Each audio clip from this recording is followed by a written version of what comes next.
Hello everyone, মোৰ নাম আফতাব আলী আৰু আজি মই তোমালোকক iOS ৰ যিটো লেটেষ্ট নতুন ভাৰ্চন যিটো আহিছে ৰিচেণ্টলি যিটো লঞ্চ হৈ গ'ল iOS 18 চ' সেইটো ইনষ্টল কৰিলোঁ ফোনটোত।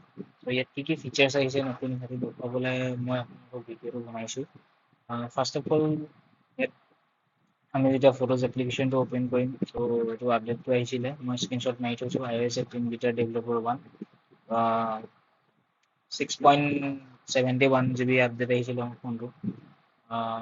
ইয়াত আপোনালোকৰ যিটো কণ্ট্ৰল পেনেল আছে যিটো কণ্ট্ৰল চেণ্টাৰ টোটেলি ৰিডিজাইন হৈ গুচি গ'ল আপোনালোকৰ।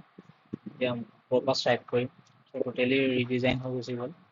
দেখিবলৈ আগতকৈ খুব ধুনীয়া হৈ গৈছে কণ্ট্ৰল চেণ্টাৰটো।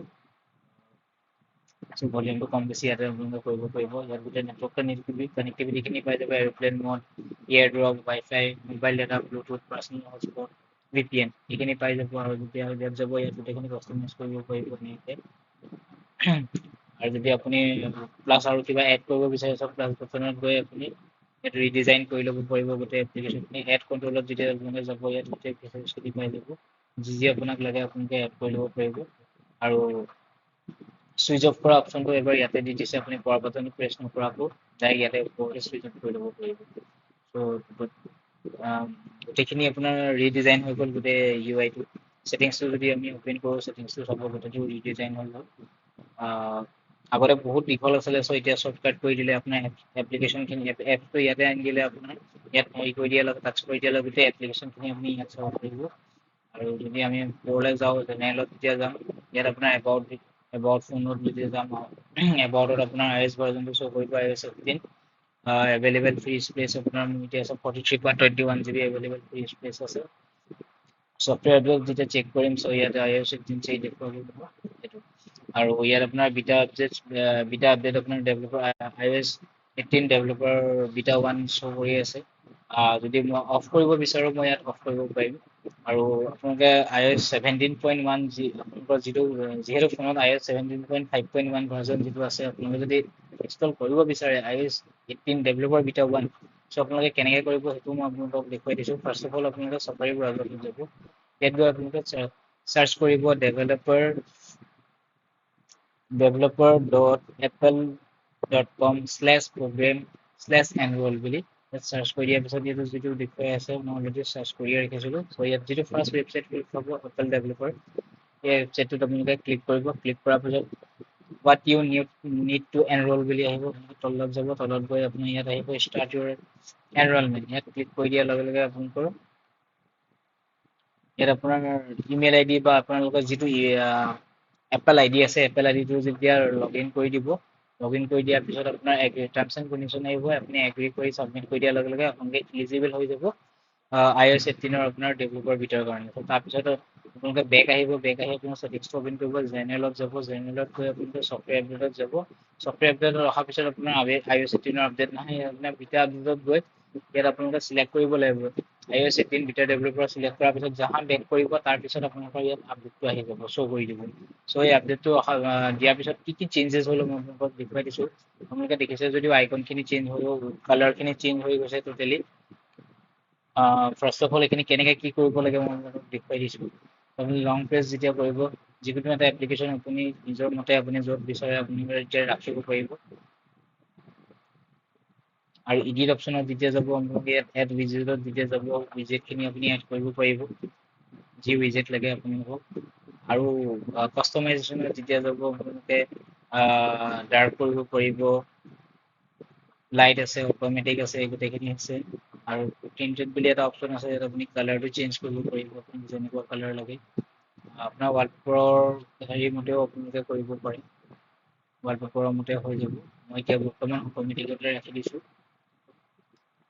অট'মেটিকতে দেখিবলৈ ভাল লাগিছে মোৰ আইকনখিনি, এইটো অট'মেটিকত ৰাখিছোঁ। আৰু কালাৰ এপ্লিকেশ্যনটো চেঞ্জ হৈ গুচি গ'ল টোটেলি, গোটেই UI টো আপোনাৰ সলনি হৈ গুচি গ'ল, দেখিবলৈ খুবেই ভাল লাগিছে। আগতে এতিয়া যদি আমি কিবা নম্বৰ যদি ডাইল কৰোঁ আপোনাৰ ডাইৰেক্ট ইয়াতে ছাজেশ্যন হ'ব। আগতে কমপ্লিট নাম্বাৰটো ডাইল কৰিলে আপোনাৰ নামটো শ্ব' কৰিছিলে, এতিয়া আপুনি 2-3টা ডিজিট ডাইল কৰাৰ লগে লগে আপোনাৰ নাম্বাৰটো শ্ব' হৈ যাব। নম্বৰটো আপোনাৰ ডাইল কৰাৰ লগে লগে শ্ব' হৈ যাব। সেইটো ভাল ফিচাৰ্ছ আহিছে। আই মেছেজতো আপোনালোকৰ ভাল ফিচাৰ্ছ আহিছে, নতুন নতুন ইমোজি আহিছে আপোনালোকৰ। মোৰ অপশ্যনত যেতিয়া যাব গোটেইখিনি আছে, ইমোজি নতুনকৈ ইমোজিবোৰ এড হৈছে আপোনাৰ।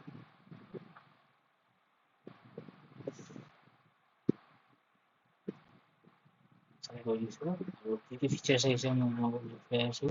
চ' কেলকুলেটৰ এপ্লিকেশ্যনটো দেখিবলৈ এনেই নৰ্মেলিয়ে লাগিছে, কিন্তু ইয়াত যেতিয়া আপুনি নাম্বাৰ টাইপ কৰাৰ পিছত কিবা নাম্বাৰ ডিলিট কৰিব হ'লে আগতে স্ৱাইপ কৰিলেহে আপোনাৰ কাট খায়। চ' এতিয়া আপোনালোকে ডাইৰেক্ট ইয়াতে কাটিব পাৰিব। আৰু কেলকুলেটৰ আইকনটোত যদি আপুনি লং প্ৰেছ কৰি ৰাখে, ত' ইয়াত আপোনাৰ অপশ্যনটো আহি যাব, বেচিক আছে, চাইণ্টিফিক কেলকুলেটাৰ আছে, মিনছ আছে, কনভাৰ্টাৰ আছে। আৰু ওপৰত যদি থ্ৰী ডটত আপোনালোকে ক্লিক কৰে, চ' আপোনালোকে হিষ্ট্ৰীটো চাব পাৰিব, কেলকুলেটাৰ হিষ্ট্ৰীটো গোটেইটো শ্ব' কৰি দিব। এপ্লিকেশ্যন আপোনালোকে লক কৰিব পাৰিব। যেনেকৈ মই এতিয়া আপোনাৰ ফটোজ এপ্লিকেশ্যনটো লক কৰি ৰাখিছোঁ, ফেচ আই ডি দি থোৱা আছে ফটোজ এপ্লিকেশ্যনত।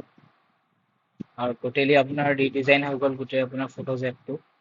এতিয়া আপোনালোকৰ media video' selfies, live photos, portrait, ইউটিলিটিত আপোনালোকৰ হিডেন আছে, ৰিচেণ্টলি ডিলিটেড ফটোজ, হেণ্ডৰাইটিংখিনি গোটেইখিনি ইয়াত পাব, কিউআৰ ক'ড, স্ক্ৰীনশ্বট গোটেইখিনি ইয়াত আপোনাৰ ডকুমেণ্টেশ্যন গোটেইখিনি আপোনাৰ cinematic screenshot, screen recording, slow' motion ৰেকৰ্ডিংখিনি ইয়াত আহিব। আৰু এইখিনি আপুনি জুম ইন জুম আউটো কৰিব পাৰিব গোটেই ফটোখিনি।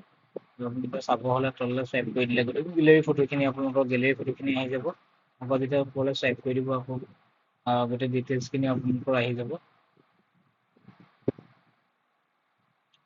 আৰু যদি আপোনালোকে এপ্লিকেশ্যন লক কৰিব বিচাৰে, এপ লগো আহি গ'ল এতিয়া আইফোনত। চ' ফাইলছ এপ্লিকেশ্যনটো যদি লক কৰিব বিচাৰে, লং প্ৰেছ কৰিলে হ'ল এপ্লিকেশ্যনটো। লং প্ৰেছ কৰাৰ লগে লগে ইয়াত আহি যাব ৰিকুৱায়াৰ ফেচ আই ডি। চ' আপোনালোকে ৰিকুৱায়াৰ ফেচ আই ডি কৰাৰ লগে লগে এপ লক লাগি যাব। চ' আপোনাৰ ফেচ আই ডিতহে আপোনাৰ লকটো খোল খাব, এপ্লিকেশ্যনটো বেলেগে এক্সেছ কৰিব নোৱাৰিব। আৰু এটা অপশ্যন আহিছে ইয়াত হাইড এপ্লিকেশ্যনো হাইড কৰি ৰাখিব পাৰি। চ' সেইটো কাৰণে আপোনালোকে চাব হ'লে আপোনালোকৰ এপ লাইব্ৰেৰীত গৈ তললৈ গুচি যাব, যেতিয়া হিডেন এপ্লিকেশ্যন বুলি ইয়াত আছে, বৰ্তমান হাইড কৰি ৰখা নাই। চ' ইয়াত হিডেনত যেতিয়া আপোনালোকে এপটো হাইড কৰিব, চ' ইয়াত আহি যাব, আপোনালোকে হিডেন এপ্লিকেশ্যন হাইড কৰি ৰাখিব পাৰিব। আৰু এটা নতুন আহিছে আপোনাৰ পাছপৰ্ট বুলি এটা এপ আহিছে। চ' ইয়াত আপোনালোকৰ যিখিনি ৱাইফাই আপোনালোকে ইউজ কৰিছে আগৰ, চ' ৱাইফাইৰ যিখিনি পাছৱৰ্ড আছে, পাছৱৰ্ডখিনি চাব পাৰিব। বা আপোনাৰ যিখিনি ইমেইল এড্ৰেছ হৈ গ'ল, আপোনাৰ ইমেইল এড্ৰেছৰ পাছৱৰ্ড পাহৰি গৈছে যদি আপোনালোকে ইয়াতে চাব পাৰিব অলপ গৈ। ফেচবুক হৈ গ'ল, আপোনাৰ জিমেইল হৈ গ'ল, আইক্লাউড হৈ গ'ল, য়াহু হৈ গ'ল, মাইক্ৰ'ছফ্ট উইণ্ড'জ, যিখিনি আপোনাৰ আছে গোটেইখিনি আপোনালোকে ইয়াত চাব পাৰিব।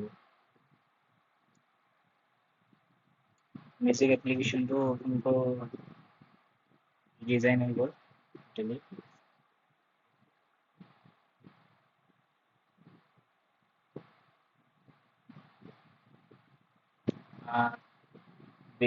Thank U.